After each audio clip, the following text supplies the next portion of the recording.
राधे राधे, जय श्री कृष्णा। नमस्कार दोस्तों, आज के इस वीडियो में हम जानेंगे कि कैसे हम ईश्वर के अवसरों को पहचान सकते हैं। तो चलिए सुनते हैं एक प्रेरणादायक कहानी। एक समय की बात है, सूरतपुर गांव में एक साधु रहता था। वह भगवान का बड़ा भक्त था। वह निरंतर पेड़ के नीचे बैठकर तपस्या किया करता था और गांव वाले भी उसकी बड़ी इज्जत करते थे। एक बार गांव में भयंकर भीषण बाढ़ आ गई। चारों तरफ तबाही मचने लगी। सभी लोग जान बचाने के लिए सुरक्षित स्थानों पर भागने लगे। तभी गांव के ग्रामीणों ने देखा, साधु महाराज अभी भी पेड़ के नीचे बैठे हैं और भगवान का जप कर रहे हैं। सबने उन्हें यह जगह छोड़ने की सलाह दी।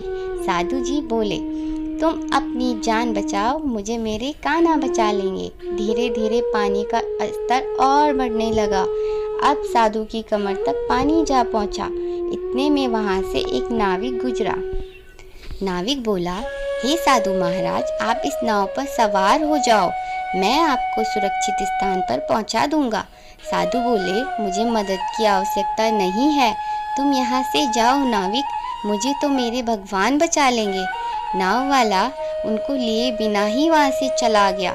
थोड़ी देर बाद बाढ़ और प्रचंड हो गई। साधु ने पेड़ पर चढ़ना उचित समझा और पेड़ पर चढ़कर कृष्णा कृष्णा बोल के ईश्वर को याद करने लगा। तभी अचानक उन्हें जोर की गड़गड़ाहट सुनाई दी। एक हेलीकॉप्टर उनकी मदद के लिए पहुंचा। बचाव दल ने एक रस्सी लटकाई और साधु को रस्सी पकड़ने का आग्रह किया। साधु अपनी हट पर अड़े रहे और बोले, मुझे इस रस्सी को नहीं पकड़ना है, मुझे मेरे भगवान बचा लेंगे।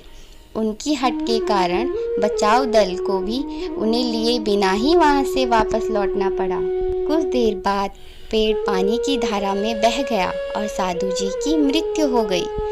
मरने के बाद साधु महाराज स्वर्ग पहुँचे और भगवान से बोले, हे प्रभु, मैंने आपकी आराधना की है, तपस्या की है, पूरी लगन से आपका ध्यान किया है, किंतु जब मैं पानी में डूबकर मर रहा था तब आप मुझे बचाने क्यों नहीं आए? ऐसा क्यों प्रभु?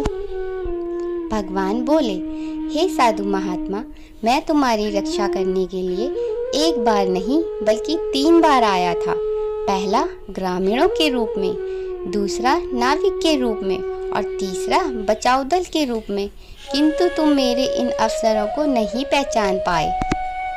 दोस्तों, इस कहानी से हमें यह सीख मिलती है कि इस जीवन में हमें ईश्वर अनेक अवसर देते हैं। जो स्वयं की सहायता करने के लिए हमेशा तत्पर रहते हैं, भगवान भी उन्हीं की सहायता करते हैं। अपने जीवन में इन आने वाले अवसरों को पहचानें और लाभ उठाएं। आपको अगर यह प्रेरणादायक कहानी अच्छी लगी हो तो लाइक और सब्सक्राइब करना न भूलें। धन्यवाद।